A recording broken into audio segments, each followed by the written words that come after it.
Bienvenue au Starter du jour pour bien démarrer sa journée. Aujourd'hui, quand l'affliction devient une bénédiction. Comment ça? Comment être affligé peut-il être une source de bénédiction pour moi? Le psalmiste a dit ceci: « Il m'a été bon d'être affligé ».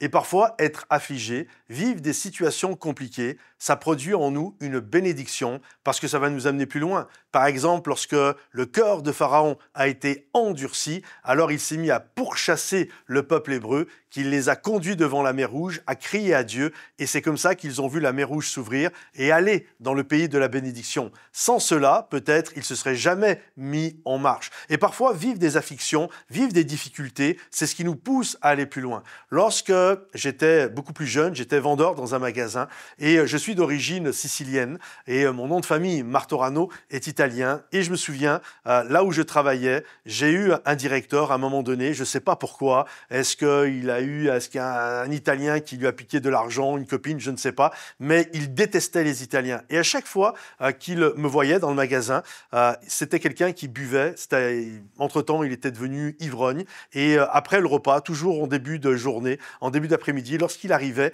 il me voyait complètement ivre, et là il m'insultait, espèce de sale macaroni, sale niafre, sale rital, etc. Et moi j'étais jeune chrétien, donc c'était très dur de me contenir, mais je voulais avoir un bon témoignage, et je vendais à ce moment-là des caméras. J'avais le goût de l'enregistrer, puis ensuite de faire des histoires par rapport à ça, par rapport au racisme.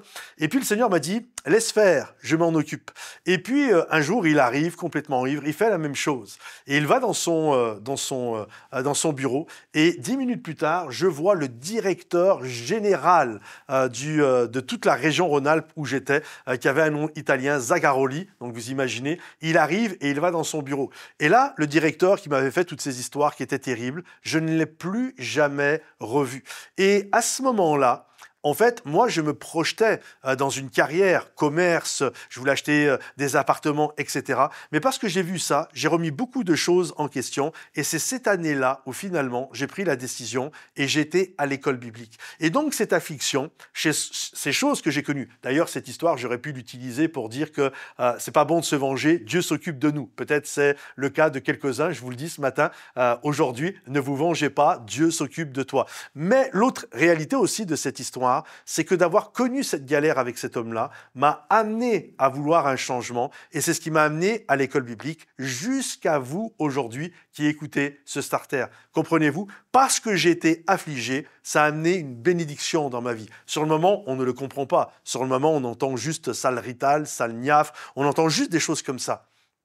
Mais la réalité, si nous nous soumettons à Dieu, si nous lui obéissons, alors je crois que Dieu va tout ouvrir, et à la fin de l'histoire, on va regarder en arrière et on va dire: ok Seigneur, tu as utilisé mes afflictions pour m'amener là où je suis aujourd'hui. Alors, peu importe où tu es, fais confiance à Dieu.